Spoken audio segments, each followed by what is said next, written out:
Alors normalement je devais faire, par contre ferme-la. Alors je devais me trouver ce soir en présence de mon ami Jean-Marie Bigard pour une tournée. Je sais, non, ouais. Voilà, vous avez compris. Donc il ne sera pas avec moi. Donc de toute façon la scène est un peu petite. On a un peu forci ces derniers temps tous les deux.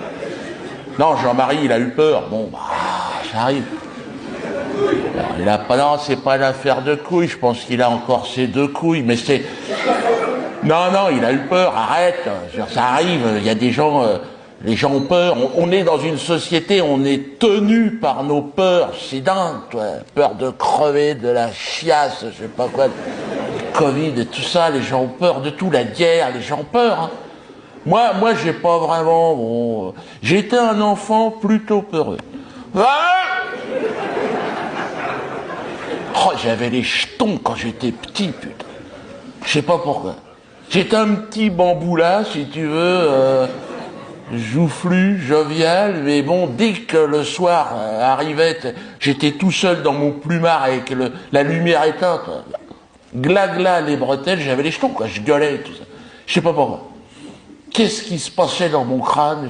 J'avais peur. J'avais pas toutes ces associations sur le dos, pourtant j'étais encore... J'étais déjà certainement un enculé, mais en devenir. Et j'avais peur. Et puis à un moment donné, j'ai compris que la peur était une idée saugrenue, quelque part. Je sais pas pourquoi t'as peur. Et donc, après, bon, j'ai compris que c'était un trop-plein d'imagination. Et ce trop-plein, j'en ai fait des spectacles. Bon, Jean-Marie, c'est un enfant comme moi qui a peur. C'est un enfant de 68 ans, on va dire, qui a peur du noir, mais pas du même que tu... Calme-toi. En fait, c'est son environnement à Jean-Marie qui lui a foutu les jetons. Ils lui ont dit, non, va pas faire un duo avec Dieudo, t'es dingue, c'est un suicide pour ta carrière.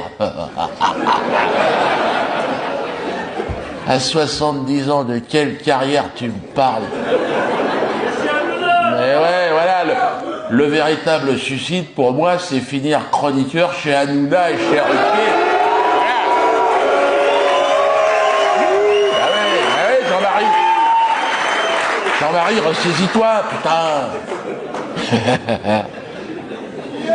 Non, mais il était motivé, c'est lui qui m'a appelé. Attends, c'est pas moi, c'est une idée de Jean-Marie, ça. Il m'a appelé un jour, Dieudo, c'est super, j'ai réfléchi, on va faire un duo, on va tout défoncer. Oh, j'ai dit merde. T'es motivé, qu'est-ce qui se passe? T'as des faux frais, t'as des factures.